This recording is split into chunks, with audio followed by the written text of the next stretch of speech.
You play to win. You play to go to the Super Bowl. If you don't get there, you don't get there. But it doesn't mean you're a failure. You put it out there, you try, you win, you lose, you reach your goals, you don't. That's all part of it. That's part of life.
I remember it like it was yesterday.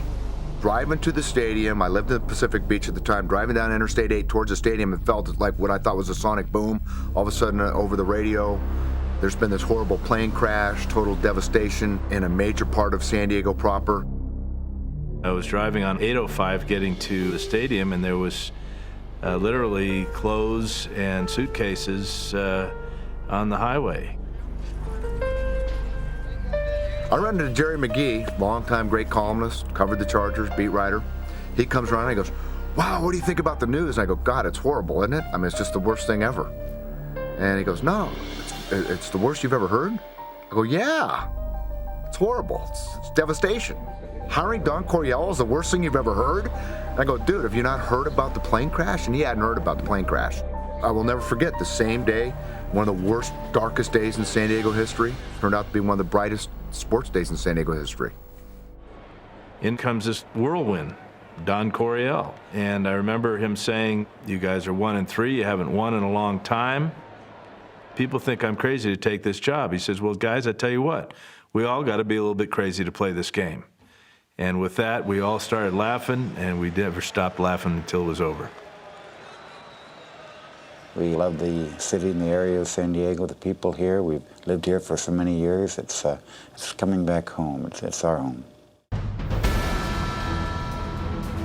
Don Coryell was already a local fan favorite.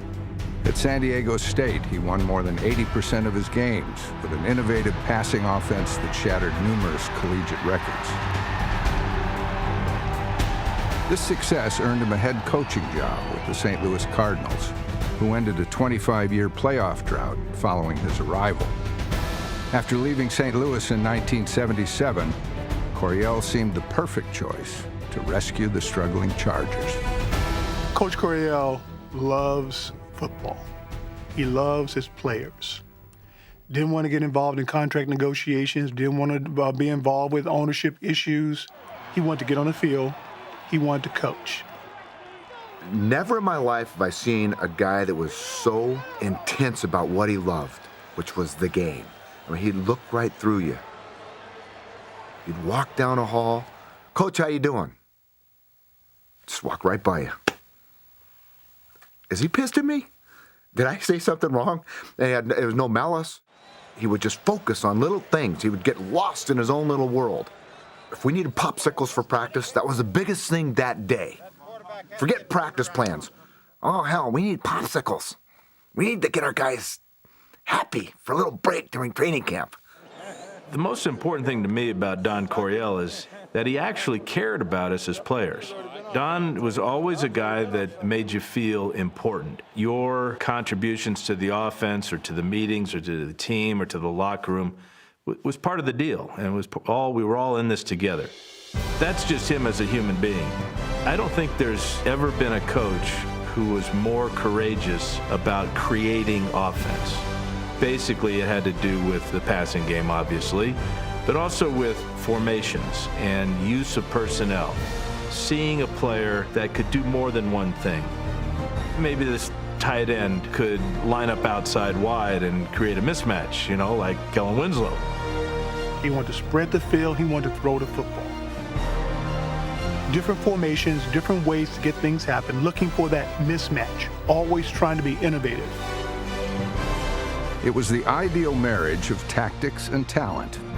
Besides Winslow, the Chargers were blessed with future Hall of Fame receiver Charlie Joyner, number 18, whose precision routes complemented the athletic ability of number 83 John Jefferson. The beauty of Air Coryell is it's good against any defense. You want to pressure, it's fine. You want to stack to stop the run, fine. You want to be stupid and try to play man coverage outside, fine. It was all timing and reads by the receivers, reads by the quarterback. Very difficult to defend, and nobody had seen that.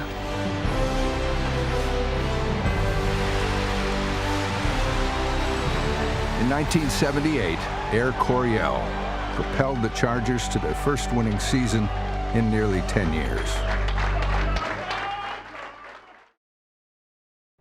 By 1979, Jack Murphy Stadium was running on Charger power.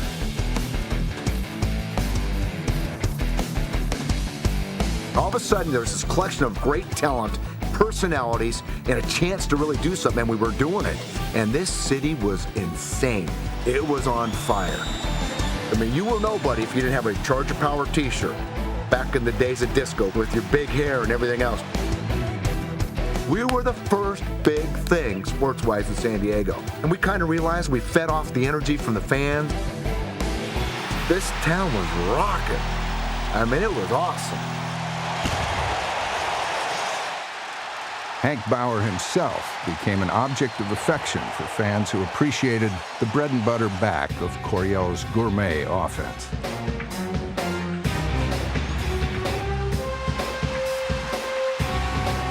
We started putting him in short yard situations because he would just take the ball and dive headfirst into anything. And oftentimes that anything was the end zone. So that was good, and the fans liked that. And he'd get up and jump around. And in those days, not a lot of guys jumped around after they scored and celebrated. But Hank was so excited to get in the game and then excited to get into the end zone. It's not easy being 23, 24 years old and being totally bald. In those days, nobody was shaving their heads. He was just, follically challenged. Like Pat Kernan and Louis Kelter used to tell me, short, white, and bald is no way to go through life. Do the best you can, pal. When the Chargers traded for power runner Chuck Muncie, Bauer's role evolved from short yardage back to special teams headhunter. I think anybody that is worth their salt should be wanting to play their position. But you got guys like Muncie and Brooks who are the best in the world at what they do. Hey, I'll sit and wait my turn. When they need me, I'll go. But if I want to be on the special teams, I want to be the best at whatever I do. I just want to get out and hit people, that's all. That's when special teams players were just starting to get noticed. I mean, how can you not notice a guy that's making every tackle? I mean, Hank was all over the place. I look back at the numbers, and it's crazy. It's crazy numbers. In '81, we had 119 returns against us. I made 52 tackles, which is still an NFL record. That the guy that made the Pro Bowl last year had 18. You have to have a Hank Bauer on your football team, an overachiever, because then it forces people who were gifted, that natural ability, to ask themselves, why am I not working harder? He's a guy who pushes everybody else. Bauer's energy inspired the team, but the recognized leader of the San Diego Chargers was their quarterback. Dan Fouts wore a hat all week long, MFIC, in charge, and he was definitely that. He knew it, we knew it, the smartest, toughest quarterback I have ever seen. 11, that's okay, 11! I feel a little bit embarrassed looking back on it and hearing these stories about what a tough, mean SOB I might have been in the huddle at times. Damn it. Son of a out of here. I think they realized that I was just trying to get us all on the same page, get in the end zone. Bounce the quarterback, fires it downfield, a touchdown. I really didn't make myself clear. I meant. Well, I think I understood you. Is that what you wanted, a touchdown? I wanted it. We were a better football team when Dan Fouts stepped in the huddle. No doubt about it. Everybody played harder because they didn't want to disappoint Dan. He expected perfection from everybody. And when you didn't do those things, he would tell you. Work the middle, True. Work the middle on that. Cut your split down, work the middle. Whether it was a running back for missing a blitz or not, being where they're supposed to be, whether it was a receiver. And Dan and I had our, little tips from time to time. Come on, run out of the brakes now. Lean it on. Run out of the brake. That's what I'm doing. You run out of the brake. I'm running out the break. Tippy toeing like a. You know, I can find another damn tight end. I will. And you're out of here. You're out of here. So when he would yell at me, sometimes I would yell back at him, but there was a mutual respect. There was never anything ill-intended about it. That moment of conflict made us a better unit. Good job, Kel. Way to fight in there for me, babe. Way to go, Jimmy. When Dan Fouts was in the huddle, we believed we could do anything.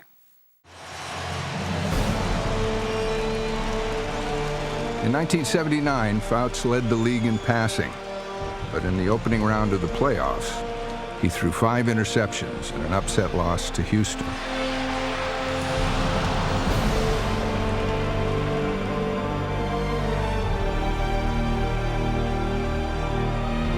For them to come into San Diego and beat us as they did, you got to give them credit. Wish I had played better. We were just off, and I was just off a lot. A year later, the Chargers reached the conference title game, but fell short against the eventual world champion Raiders.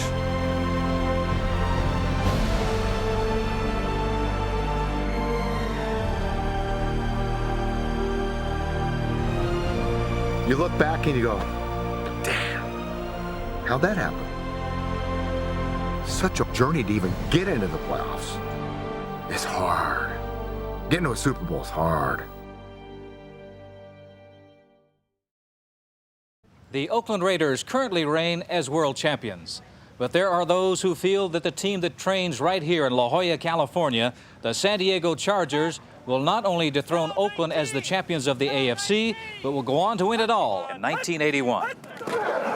Well, I wouldn't trade any of our talent with anybody else's. I think that we do have some very talented people, and that talent is maturing now. And I think that with the 2 years now that we've had in the playoffs, that they're going to be a benefit to us this year.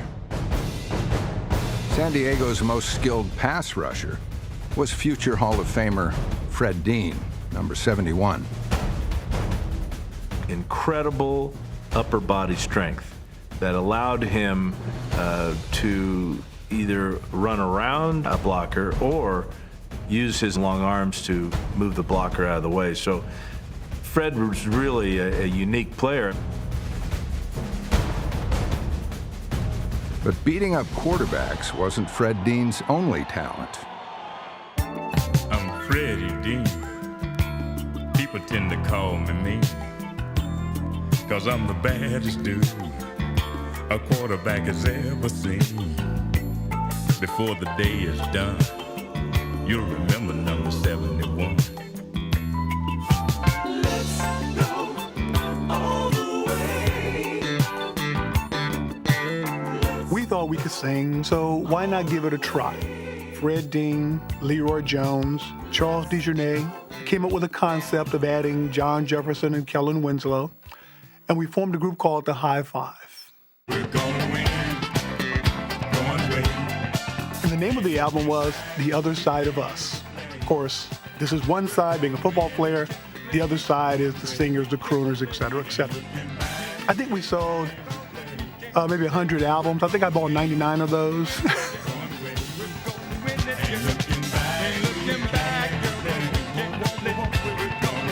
In the summer of '81, Dean and John Jefferson were singing a more melancholy tune. They informed Chargers owner Gene Klein they believed their skills were underappreciated and that neither would report to training camp if changes weren't made. That was the year John Jefferson and Fred Dean decided they wanted more money again. And Gene Klein had already renegotiated their contracts and got fed up. Simple as that. At the time, none of us made any money. JJ got screwed. We all got screwed. JJ was the best receiver in football. And he was tied up in a contract that should have been torn up after his first year.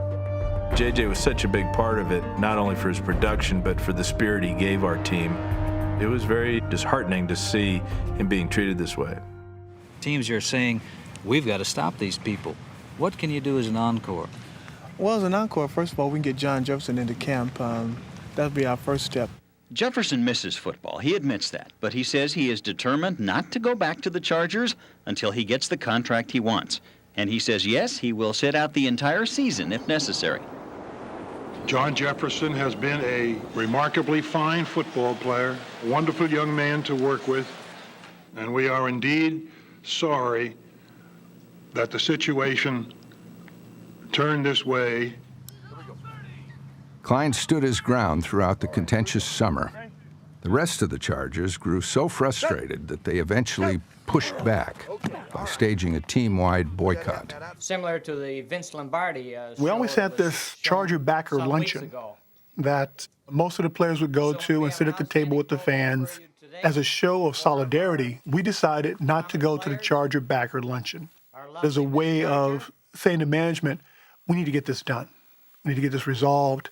And the way they got it resolved was they traded both players. John got traded to Green Bay, and Fred Dean got traded to San Francisco. So not only did management break up the team on the field, they broke up my performing group. That was a double hit for us. And now all of a sudden, a couple of the key pieces to that puzzle are missing. Okay, so what do we do? Well, the only thing you can do as a player, you can only control what you control. So you play your asses off.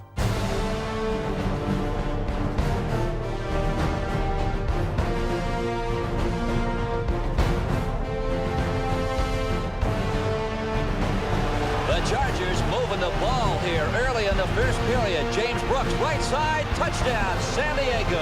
And we did it all that night. We put it together. Ooh, boy. And I got to score my last NFL touchdown right there in front of the dog pound. You know, it was our statement to let people know, okay, we lost a couple guys, but hey, don't give us up for dead yet.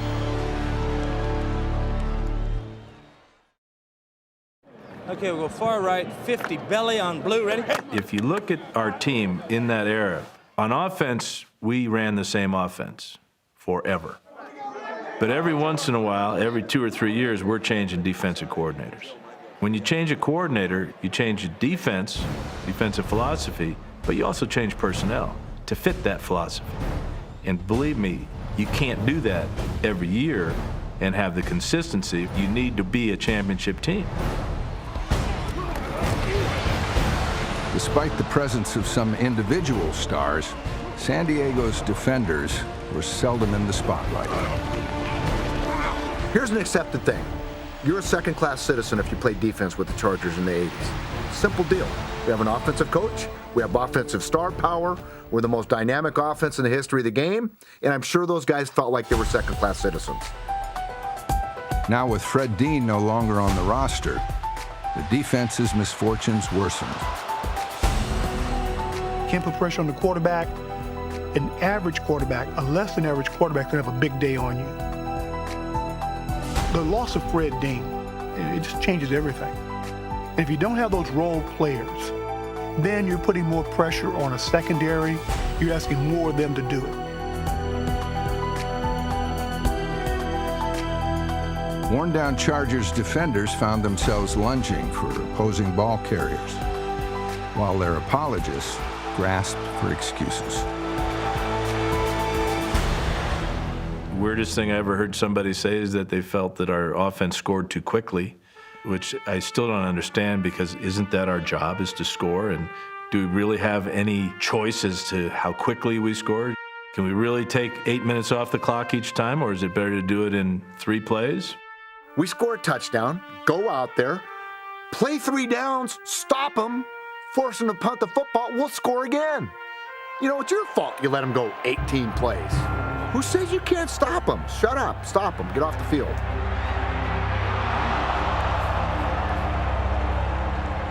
San Diego's problems weren't just on defense. The offense was getting by with backup receivers, but still not compensating for the loss of John Jefferson. It was the long-term approach that we were concerned about, of not having a receiver of that quality throughout the entire year. You can always cover things up for a couple of weeks, but over 16 games, it's going to show. You let management know, we need help. You want to win it all, or are you in it for the money? Well, we want to win it all.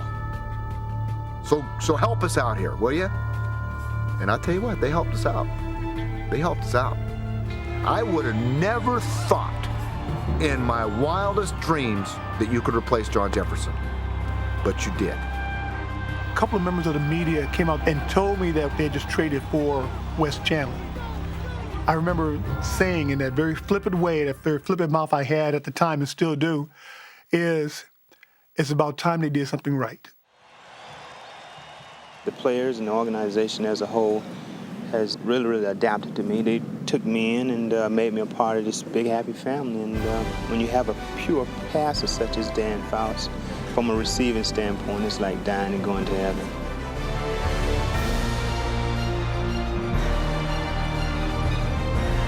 Chandler soon changed his jersey number to 89 and also changed the way he ran pass patterns.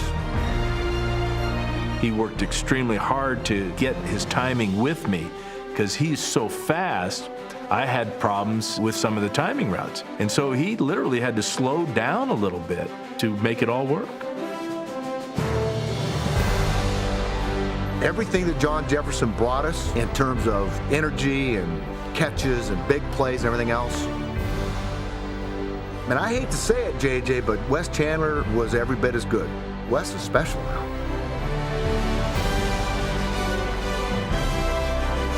With Chandler in the lineup, the Chargers would set a league record for passing yards.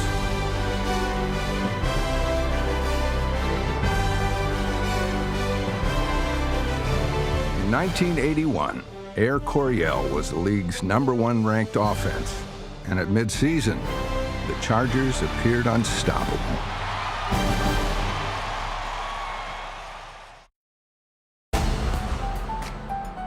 In late October, the first-place Chargers went into a tailspin, losing 3 of their next 4 games. Potts with the ball will drop back to throw. Fires off into the corner. It's intercepted in the end zone. Louis Braden picks it off. Gets out to the 15. Running along the sidelines. Only one man on the way. And he will go for a touchdown.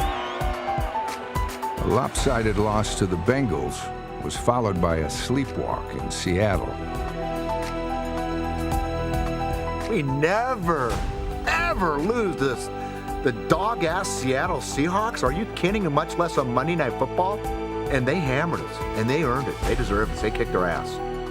We sucked on defense. Well, you know what? We sucked on offense. We sucked in the kicking game. Waiting for the snap from center. That's a good one. They run a fake. They give inside to Sherman Smith, who takes off to that line. He's in the end zone. Touchdown, Seattle. All of a sudden, you come up with a big play against us, and it was sometimes where you start looking around going, well, hey, you know, we were doing our job. It's not our fault, and you just can't have that. We're a team, and we got to play together. We had a big team meeting just before we went up to play Oakland. When we were sitting at 6-5, and if we lose to Oakland, we're pretty much mathematically eliminated from the playoffs. We talked quite candidly in that meeting about what we needed to do to get this thing back on track. The solution was simple. Get the ball into the hands of Kellen Winslow. Back to throw on third down and foul. Goes into the end zone. Touchdown, Kellen Winslow. He's going to throw for it this time into the end zone. Winslow, touchdown, Chargers. Looking in the end zone for Winslow. Touchdown! Yes! The 5th touchdown pass came from Chuck Muncie on a halfback option. And of course, when Chuck Muncie gets the ball, people pay attention. They rushed right after Chuck, and I just slipped into the end zone for that little 3-yard dink.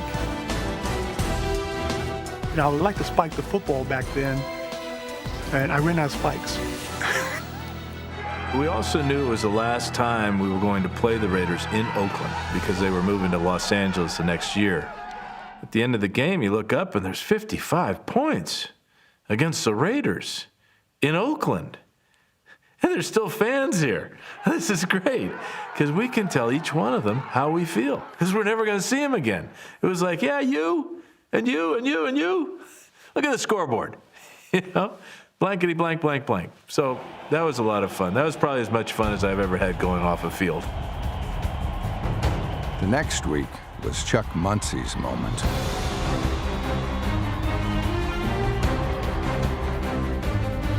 San Diego's Superback scored 4 touchdowns before halftime as the Chargers moved back into first place with a win over Denver. But after a loss to the Bills, Chargers faced a must-win situation in Tampa. The offense mounted a fourth-quarter comeback that would only be completed if animal preservation activist Rolf Bernerschke could kick a last-second field goal. He had this thing for endangered species. Every field goal, people pledged money. So when he would miss, he'd come to the sideline. We'd all be making animal sounds. Ooh, ooh, ooh, oh, Rolf, feed me. Oh, you're killing us, Rolf. So I just remember before he went out, I said, Rolf, just think about all of the animals that are going to die at the zoo if you don't make this kick. The animals ate well that night, and the Chargers were now 1 win away from clinching the AFC West. It's for the division championship. It's Monday Night Football. It doesn't get any sweeter. This is why you play professional football. Handoff going here to James Brooks in the backfield over right tackle to the 20, to the 15, to the 10, spins out of the grab from Packer at the 5, breaks 2 more tackles, touchdown Chargers. What a run! Back to passes, Fouts again, steps up under pressure, throwing deep to Joyner. Great catch! Touchdown Chargers! The Chargers have won the AFC West. They're dancing in the aisle. Bring on the rest of the NFL. Hey, do we have any character? That's all I want to know. Do we have any character? We were very focused in the locker room after the game. Relieved, I think, was a big part of it. And what's next is more important because we had failed the 2 previous years. At that point, you've already been in the playoffs. You've already been to a championship game. It's big. It's Monday night. It's the Raiders, but there are bigger things out there.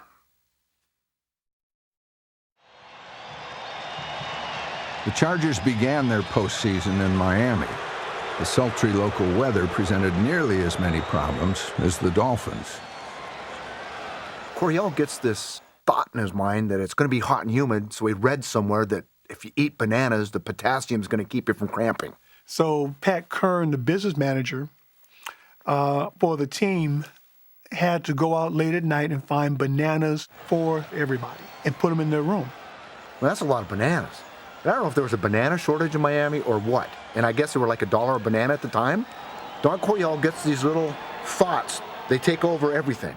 Oh, geez, bananas. We're going to win with bananas. Those popsicles in training camp were great, but bananas. And that's why we love Coach Coryell. The bananas did it for us. You think?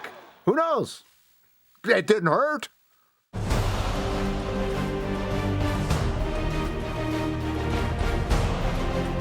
It also didn't hurt to have Wes Chandler on special teams. This is Wes Chandler, and he is all trouble in an open field, and Wes Chandler could go the distance.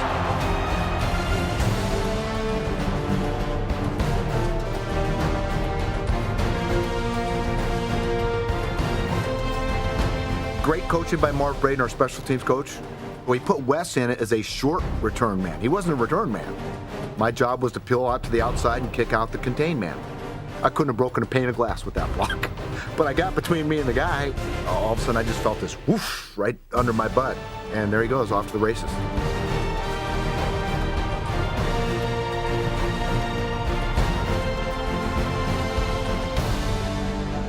Chargers added 3 more scores to take a stunning 24-0 lead by the end of the first quarter. But by halftime, the large lead had melted in the Miami heat.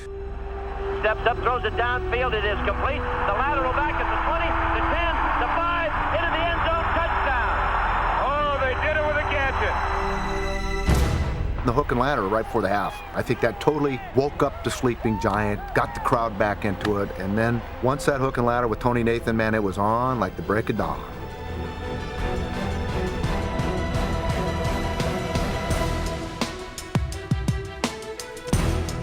The Chargers stormed back, led by their tight end. Kellen Winslow loves to play, and he loves being the star. And we loved him being the star because when he was, we were going to do just fine. And I think that's where a player's ego is a tremendous asset. His ego was under control, but yet he wanted to push the envelope on each and every play. The Dolphins were determined to try to stop him. Did a good job beating him up, trying to get him out of the game. They did get him out of the game for a short time because of different injuries and dehydration and everything. Kellen Winslow with a Hall of Fame day, 12 receptions today, but now he's down. That's just fatigue, folks. He has played every play as hard as he could. Gosh, I mean, he had a bad shoulder, he had cramps, he was hurting, locked up, found a way to go back on the field. One of the great individual performances in the history of sports. Winslow caught nearly everything in sight, but it was the catch he didn't make that proved to be the biggest play of the game. All right, give me a good 3 now, Kellen. Let's go split right, fade aggressive on White. Ready? On the play, Winslow is the primary receiver. In fact, it's very similar to the play that he'd scored on earlier. When I dropped back, I saw that Winslow was double covered. But that never scared me, throwing to Winslow. So I felt if I could buy a little time, I know I could just loft it up there softly and he can catch it. Well, he had nothing left at that point. He could not jump. So the ball sailed over his head, incomplete in my mind. Throws it toward the end zone. Touchdown, San Diego. Catching it was James Brooks. We've run that play 1,000 times. James Brooks' job on that play is to block the weak side linebacker. And then if nobody comes, just stay in and block. Well, JB saw me running. He went down the field to the back of the end zone. He ran, saw me, saw Winslow, and just ran and ran and ran, saw the ball, and went and got it. And to this day, it's the most incredible single play I've ever been a part of because it was an overthrown, incomplete pass. And yet it was a touchdown to tie one of the greatest games ever. But overtime wasn't assured until Winslow made a game-saving play on special teams. It's called the emergency do or die. It doesn't matter if you are a starter, if you've got the biggest contract on the team. It doesn't matter. My job was to be the jumper. And the football season comes down to this. The snap high and down, he kicks it. It is short. It is short. It is short. They're going to overtime. The Chargers might have got a partial block on it. That was incredible. That was incredible. And he said he just barely got it with the side of his hand. At the time, I thought I was soaring, just hanging up there like Michael Jordan, waiting for the ball to come up so I could swat it down, and then I would drift slowly back down to the ground. But when I look at it on film, I mean, you probably could have slid a credit card under my head. I wasn't very high at all. This epic battle had become a war of attrition. Deep into overtime, it was the Chargers who'd be the last men standing. Threw a ball to Chandler, and he got the wind knocked out of him. So now he's on the sidelines. The next play, Charlie at the end of the play got hit pretty hard along the sidelines, and he wasn't in the game for the next play. So we're running out of guys, and we better get in the end zone soon or get a field goal. And Luther holds. It is up, and the game is over. over. The San Diego Chargers win a 29-yard field goal by Rolf Benirschke. And the Chargers move on to the AFC Championship game.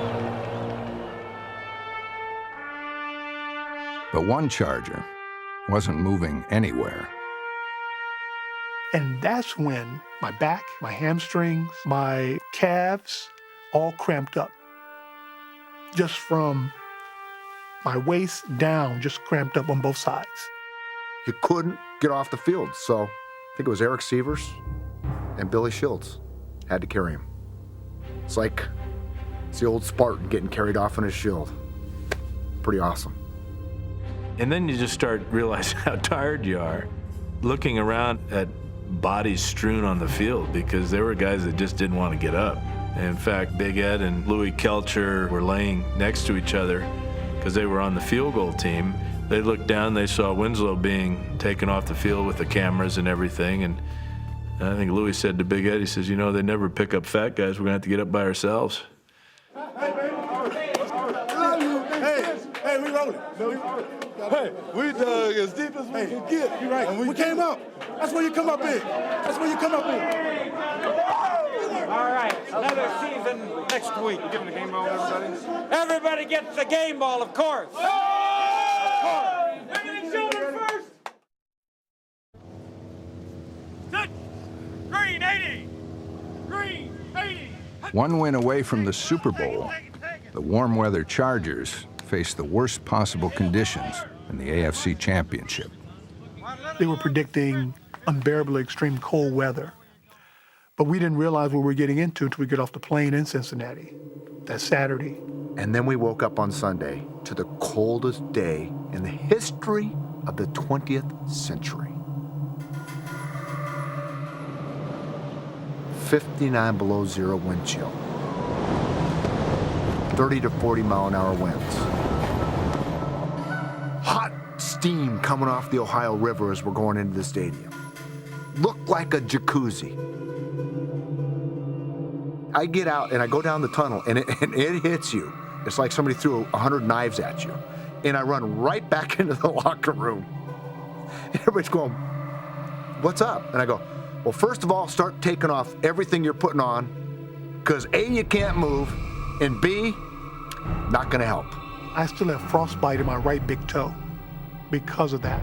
And in my right thumb, I feel it when it gets cold. How Dan played that game with no gloves on at quarterback is beyond me. If you look at a football, it's not round. It has 2 points on each end. And if you don't throw a perfect spiral, the wind will take it all different ways. It's almost like taking a shoebox out in the wind and throwing a shoebox. And there were times if you got it out of spiral, you just had no idea where it was going to come down. I'm sure there was some effect for individual players in dealing with the cold. It can become a distraction because you're so focused on trying to stay warm versus what your job needs to be or executing of that task on that particular play. We were so focused on survival and maybe didn't play up to the level that we could have. But you give Cincinnati credit, they made the adjustment. They were going to show us how tough they were, and maybe they did. They won the ball game. And there were only two guys on the field that didn't have gloves on, Kenny Anderson and myself. But he played brilliantly, and Kenny's advantage is that he threw tight spirals, and I didn't always throw spirals. In my mind, that was the biggest part of us losing the game. Anderson back to throw. Looks down into the end zone. Touchdown! M.L. Harris. We were disappointed. And of course, you can always look back at Cincinnati and go, what if, you know, different day, a different condition might have been, but it just didn't happen for us. And going to the airport and not being able to fly out for 3 hours because they couldn't de-ice the plane. And we sat in Covington, Kentucky, in the airport with nothing open. So we were in Boone County, Kentucky on a Sunday without any alcohol because there's no liquor sold in Boone County on Sunday, boy.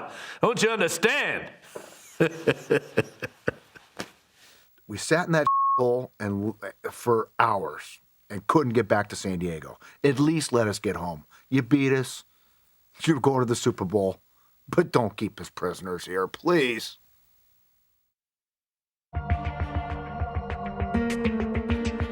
The next few seasons were difficult ones for Don Coryell and the San Diego Chargers. I think what happened was we had run the cycle of having that opportunity to win the big one. We got older. We just kind of slid those years after that.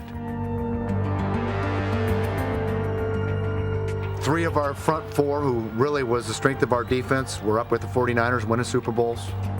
Muncie was gone. Dan was starting to get hurt. The injuries were catching up. Gene Klein finally just got tired of dealing with contracts, fell in love with horse racing, and finally said, you know what? I've had enough. Horses are never going to renegotiate. I'm getting in the horse racing business. The Spanos family wanted to buy it, so Gene just decided to sell it. And once you change ownership, all hell breaks loose because the coach gets fired, the quarterback gets retired, and it takes a while to rebuild the team in that ownership's way, in the way they want to do things.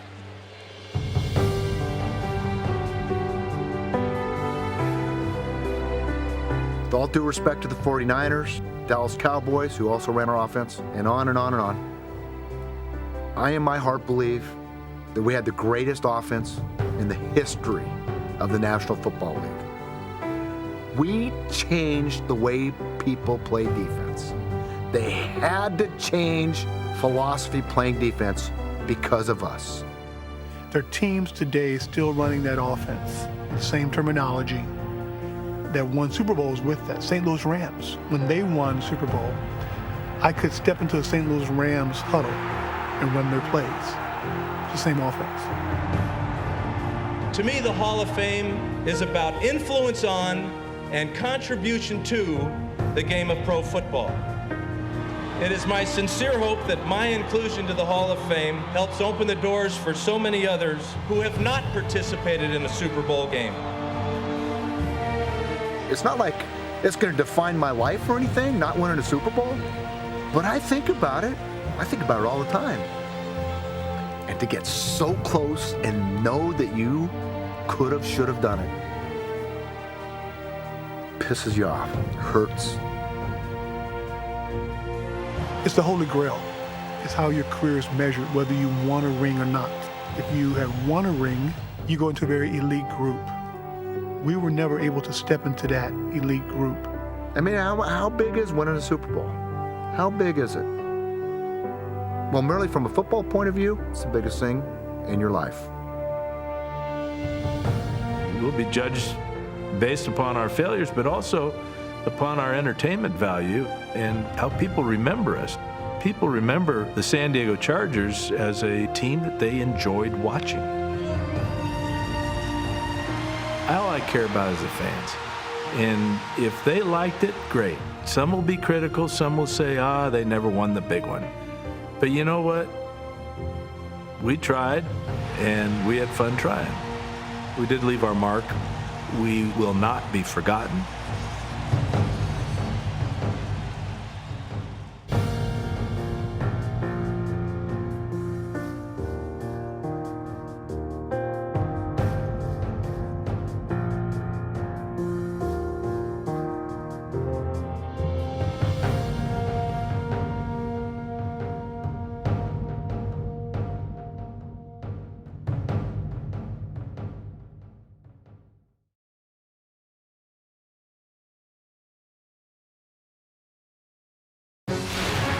This NFL Films production has been brought to you by NFL Network.